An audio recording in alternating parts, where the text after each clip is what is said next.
Hello friends, आज हम column में जो इसेंट्रिक लोडिंग है उसके बारे में डिस्कस करेंगे। तो सबसे पहले तो कॉलम का देख लेते हैं किस किस टाइप की लोडिंग्स होती है। तो सबसे पहले है इसमें एक्सियल लोड। ठीक है, तो एक्सियल लोड की अगर बात करें तो axial load when load is acting along the longitudinal axis of column it produces compressive stress in the column.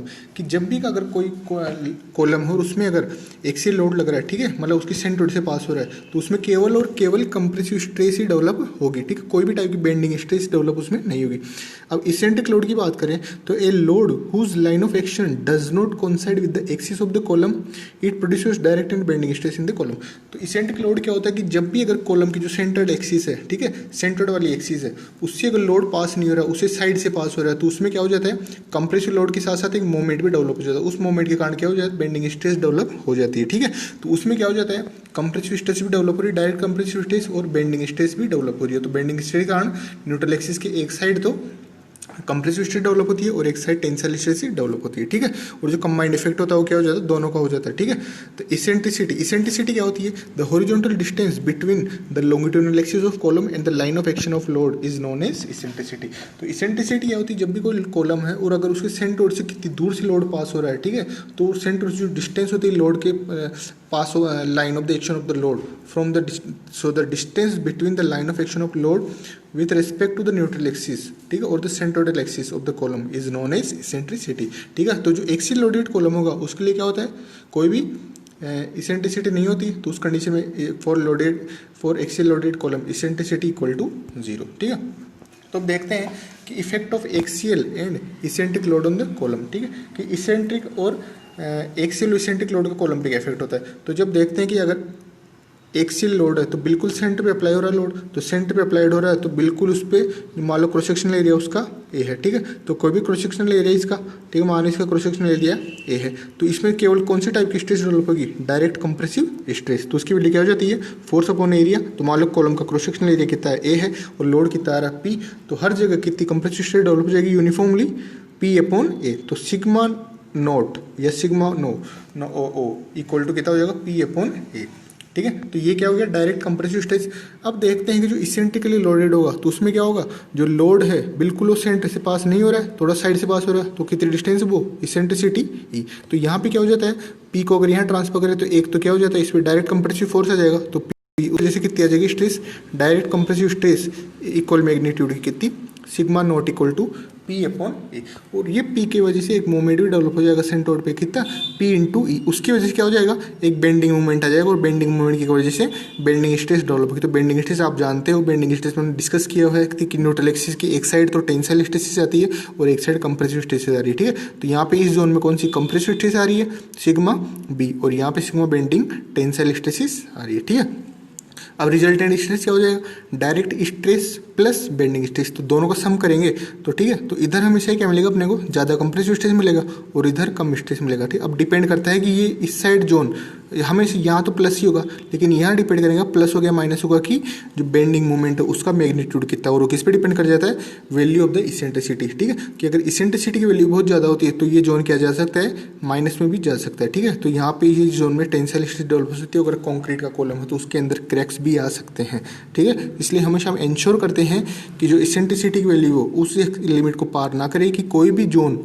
Column का टेंशन के अंदर आए, स्पेशली इन कॉन्क्रीट कॉलम्स। ठीक है, स्टील वाले में तो कोई दिक्कत नहीं, क्योंकि स्टील क्या करते हैं, कॉलम टेंशन भी आसानी से ले सकता है। ठीक है, तो यहाँ पे सिग्मा बी बेंडिंग कैसे कैलकुलेट करते हैं, डायरेक्ट क्या हो जाता है, फोर्स अपॉन ए, और सिग्मा बेंडिंग कैसे कैलकुलेट करते हैं, एम वाई अपॉन आई। ठीक है, और वाई अपॉन आई को क्या बोल देते हैं, section modulus equal to Z. ठीक है, तो यहाँ पे ये हो जाता है, when short column is subjected to axial compressive force only direct stress sigma note is produce in the column. ठीक है, तो जब भी अगर शॉर्ट कॉलम है तो उसके अंदर केवल इसे कोई भी इसेंट्रिसिटी नहीं है, मतलब केवल एक्सियल लोड लग रहा है, तो केवल उसमें axial direct compressive stress develop होती है, उसका वैल्यू कितना हो जाता है, sigma force upon cross-sectional area of the column implies P upon A. Eccentric load produces both direct stress and bending stress in the column. तो हमने डिस्कस किया हुआ कि इसेंट्रिक लोड के कारण क्या होता है, एक तो डायरेक्ट लोड तो आता ही है, डायरेक्ट कंप्रेसिव लोड, एक बेंडिंग मोमेंट भी आ जाता है। तो बेंडिंग मोमेंट के कारण बेंडिंग स्ट्रेस और डायरेक्ट कंप्रेसिव फोर्स के कारण डायरेक्ट स्ट्रेस। तो डायरेक्ट स्ट्रेस कितना हो गया, sigma not equal to P upon A, और बेंडिंग स्ट्रेस के दो sigma bending equal to M Y upon I.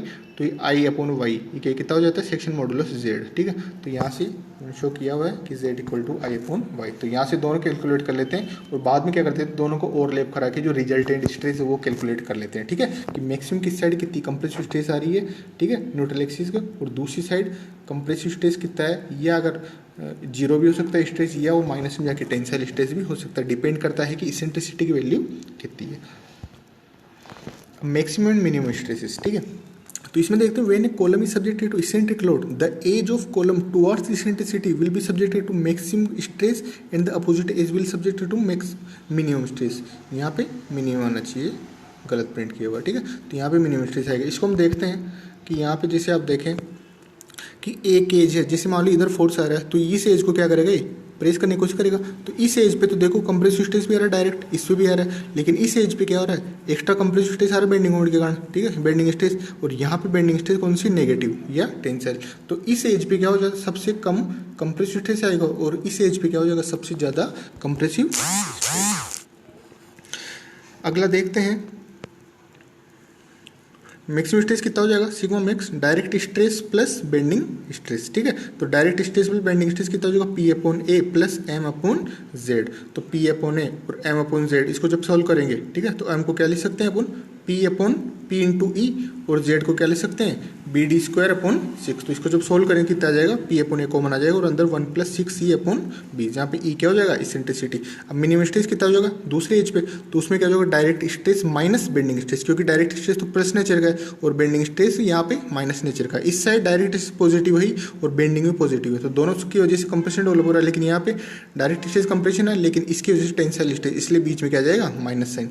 तो सिग्मा नोड माइनस सिग्मा भी क्या हो जाएगा, मिनिमम स्ट्रेस। तो पी अपॉन ए माइनस एम जेड, तो यहाँ से पी अपॉन ए कॉमन आ जाएगा, और यहाँ पे 1 माइनस 6 अपॉन बी, तो यहाँ पे 1 6 अपॉन बी, यहाँ से 1 माइनस 6 अपॉन बी। तो इस साइड तो क्या हो जाएगा, एज के जिस साइड फोर्स लग रहा है उस एज पे मैक्सिमम स्ट्रेस आएगा, और इस साइड क्या जाएगा, मिनिमम स्ट्रेस।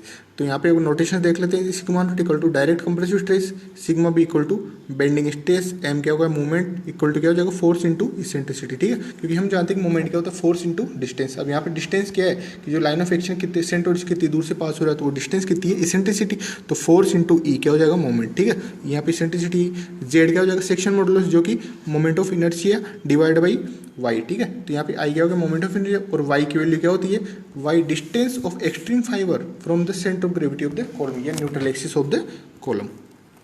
तो यहाँ से स्ट्रेस डिस्ट्रीब्यूशन देखते हैं एक बार अपन, कि the stress distribution in column as the load P moves away from the centre of column to the edge of the column as shown in figure.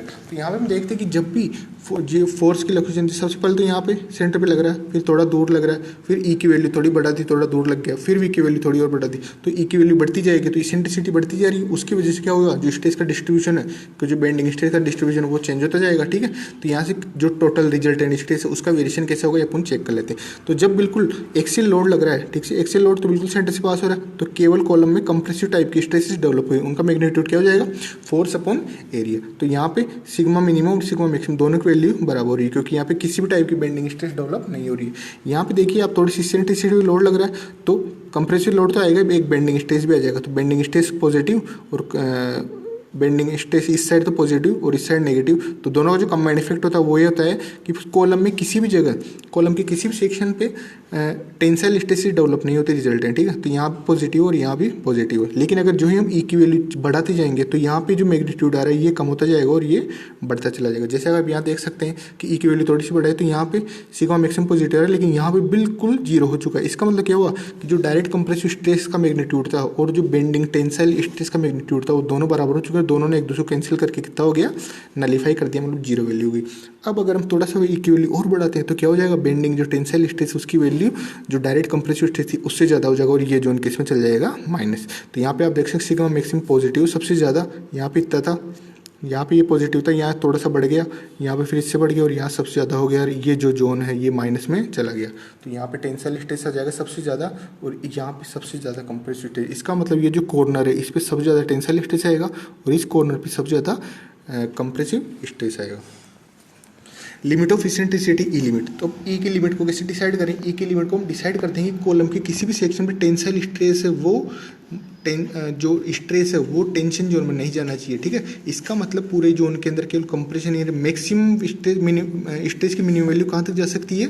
Other as पे 0 तक, ठीक है। तो इसके लिए कंडीशन हो जाएगी limit of eccentricity the maximum distance of load from the centre of column such that if load acts within this distance there is no tension in the column the maximum distance is called limit of eccentricity.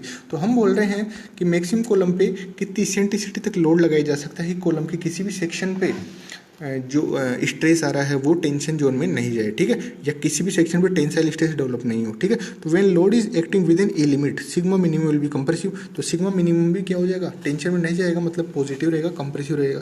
When load is acting at the point of E limit, बिल्कुल ई limit पे work करेगा तो sigma minimum कितना हो जाएगा? 0। यहाँ पे आप देख सकते हो बिल्कुल ई की लिमिट पे वर्क कर रहा है तो सिग्मा मिनिमम कितना? 0 हो जाएगा। हम चाहते हैं कि हमेशा सिग्मा मिनिमम की वैल्यू भी पॉजिटिव रहे, लेकिन अगर ई की वैल्यू ये सिग्मा जो ई लिमिट थी उससे ज़्यादा जाती है तो ये जोन किसमें चल जाएगा? टेंशन जोन में, जो कि डिजायरेबल नहीं है। When load is acting at the point of E limit sigma minimum will be 0, ये हमने डिस्कस कर लिया। When point is acting beyond E limit तो वहाँ पे क्या हो जाएगा? Sigma minimum will be tensile. तो यहाँ पे आप देख सकते हैं कि जो ई की वैल्यू है वो ई की जो मैक्सिमम लिमिट उससे भी ज़्यादा जा रहा है, मतलब यहाँ जो मान लो ई की वैल्यू जैसे 2 सेंटीमीटर है और यहाँ पे ई की वैल्यू 2 से ज़्यादा है तो यहाँ पे जोन किस में चल जाएगा? टेंशन में चल जाएगा। तो अब यहाँ पे एक क्वेश्चन के थ्रू सॉल्व करते हैं इस प्रॉब्लम को। जो भी हमने कॉन्सेप्ट डिस्कस किया है उसको एक न्यूमेरिकल के थ्रू देखते हैं। एक column of T section shown in figure is subjected to a load of 100 kilonewton at a point on the centroidal axis, ठीक है। तो यहाँ पे क्या करें? 100 किलोन्यूटन का इसका सेंट्रोइडल एक्सिस पे फोर्स लग रहा है, ठीक है, on the centroidal axis 40 mm below the centroidal axis. तो यहाँ पे क्या हो रहा है कि यहाँ पे 100 किलोमीटर का लोड फोर्स लग रहा है, लेकिन क्या हो रहा है? वो जो लोड हो रहा है वो इसकी सेंट्रोइडल एक्सिस से 40 mm दूर से पास हो रहा है। इसका मतलब क्या हो जाएगा? ये जो 40 mm है एक्स एक्सिस से दूर जा रहा है तो यहाँ पे एक बेंडिंग मोमेंट डेवलप कर लेगा, कितना? Force into distance. तो यहाँ पे इसेंट्रिसिटी कितना हो गया? 40 mm। तो 40 mm below the centroidal axis, तो सेंट्रोइडल एक्सिस ये पास हो रही है तो यहाँ से 40 mm दूर से लोड पास हो रहा है। Calculate the maximum stress induce in section, कि सेक्शन के अंदर मैक्सिमम कितना स्ट्रेस इंड्यूस होगा। तो यहाँ पे सेक्शन के डायमेंशन देख लीजिए, टी सेक्शन दिया हुआ है तो टी सेक्शन में फ्लेंज की विड्थ कितनी है? 200 mm, फ्लेंज की थिकनेस कितनी है? 20 mm, ये जो वेव है वेव की थिकनेस कितनी है? 15 mm और वेव की डेप्थ कितनी है? 180 mm। तो सबसे पहले देखते हैं फोर्स की वैल्यू कितनी है? 100 किलोन्यूटन है और इसेंट्रिसिटी कितना है? 40 mm। तो अपने को कैलकुलेट क्या करेंगे? Maximum stress induce in the section, ठीक है। तो क्या करेंगे? एक तो डायरेक्ट कंप्रेसिव स्ट्रेस निकालेंगे और फिर बेंडिंग स्ट्रेस कर देंगे, दोनों का सम कर देंगे तो अपने को रिजल्टेंट स्ट्रेस मिल जाएगा, ठीक है। तो पार्ट 1 देखते हैं कि इसको एरिया एक 1 में डिवाइड कर लो और इसको 2 में कर लो। तो पहले का एरिया कितना हो गया? 200 गुणा 20 तो 4000 mm स्क्वायर, ठीक है। y1 क्या हो गया? यहाँ से y1 ले रहे हैं तो y1 कितना हो जाएगा? या y1 नीचे से ले रहे हैं, ठीक है। यहाँ पे जो सेंट्रोइड ऑफ सेक्शन है वो एक्स एक्स की वैल्यू जो लोकेशन वो निकाल रहे हैं तो बॉटम से y1 मान लिया हमने सेंट्रोइड, ठीक है। तो वो कितना हो जाएगा? 180। तो 180 का आधा कितना हो गया? 180 y1 की वैल्यू 180। अच्छा सेक्शन ये 1 है तो 1 के लिए कितना हो जाएगा? 180 प्लस 20 का हाफ 10, ठीक है। तो 180 प्लस 10 190। अब पार्ट 2 है तो पार्ट 2 का एरिया कितना हो गया? 180 गुणा 15 180 को 2700 mm स्क्वायर, उसका सेंट्रोइड कितना है? 180 का आधा, बिल्कुल यहाँ से पास हो रहा है, ठीक है। तो यहाँ से पास हो रहा है तो कितना हो गया? 90 mm। y की वैल्यू देखें यहाँ पे तो सेंट्रोइड कितना हो जाएगा? A1 y1 plus A2 y2 divide by A1 plus A2। तो यहाँ से कुछ जब सोल्व करेंगे तो कितनी आ जाएगी इसकी वैल्यू? 149.70 mm। तो सेंट्रोइड की वैल्यू की लोकेशन कितनी आ गई? जो बॉटम पॉइंट है सेक्शन का वहाँ से 149.70 mm। अब सेक्शन का मोमेंट ऑफ इनर्शिया निकालेंगे एक्स एक्स के अबाउट। तो क्या करेंगे? पहले इस सेक्शन का सेंट्रोइड के अबाउट निकालेंगे और पैरेलल थ्योरम लगा देंगे, फिर इसका इसके सेक्शन के अबाउट सेंट्रोइड के अबाउट निकालेंगे और इसमें पैरेलल थ्योरम लगा देंगे। तो यहाँ से क्या हो जाएगा? आई एक्स का 200 गुणा 20 की पावर 3/12 प्लस 4000 गुणा 190 माइनस 149.70 का होल स्क्वायर। तो यहाँ से जब सोल्व करते हैं कितना जाता है? 6.629 into 10⁻6 mm4। Similarly I x x 2 निकालेंगे तो इसकी वैल्यू कितनी आएगी? 16.91 गुणा 10⁻6 mm4। तो यहाँ से आई एक्स कितना आ जाएगा? दोनों का सम कर देंगे, आई एक्स एक्स 1 और आई एक्स एक्स 2। तो आई एक्स कितना हो जाएगा? 23.539 गुणा 10⁻6 mm4। अब सेक्शन मॉडुलस कितना हो जाता है? Moment of inertia divide by जो मैक्सिमम फाइबर के एक्सट्रीम फाइबर के सेंटर से डिस्टेंस है उसकी वैल्यू, ठीक है। तो यहाँ पे कितना हो जाएगा 149.70, ठीक है, क्योंकि जो एक्सट्रीम फाइबर वो मैक्सिमम वैल्यू कितनी आ रही है इसकी 149.70। तो यहाँ से जेड एक्स की वैल्यू कितनी आ गई 157241.15 mm³, ठीक है। तो यहाँ से सिग्मा मैक्सिमम की वैल्यू अगर निकालें तो सिग्मा मैक्सिमम कितना हो जाएगा P/A प्लस M/Z। तो यहाँ से निकालेंगे तो ये तो डायरेक्ट कंप्रेसिव स्ट्रेस और ये बेंडिंग कंप्रेसिव स्ट्रेस, तो इसकी वैल्यू कितनी आ रही है 14.92 प्लस 25.43, ठीक है। तो ये मैक्सिमम कंप्रेसिव स्ट्रेस की वैल्यू कितनी आ गई 40.35 न्यूटन पर mm²। तो ये कितना आ गया कंप्रेसिव स्ट्रेस। ये क्या हो गया यहाँ से एक्स एक्सिस पास हो रही है न्यूट्रल एक्सिस, ठीक है। और दूसरी साइड कितना हो जाएगा सिग्मा मिनिमम की वैल्यू कितनी हो जाएगी सिग्मा मिनिमम अगर निकाले तो यहाँ पे बीच में माइनस रहना जाएगा, तो इसकी वैल्यू कितनी हो जाएगी 14.92 माइनस 25.43। तो ये टेंसाइल स्ट्रेस। तो यहाँ पे क्या हो रहा है देखिए, आप देख सकते हैं कि जो इसकी वैल्यू कितनी आ रही है 14.92 माइनस 25.43। तो इसका मतलब क्या आ रहा है, इसका माइनस आ रहा है तो माइनस को हम क्या बोल सकते हैं टेंसाइल। तो इसका मतलब जो दूसरे एज में है वो कितना, ये जो टेंशन में जा रहा है और ये कंप्रेशन के अंदर जा रहा है।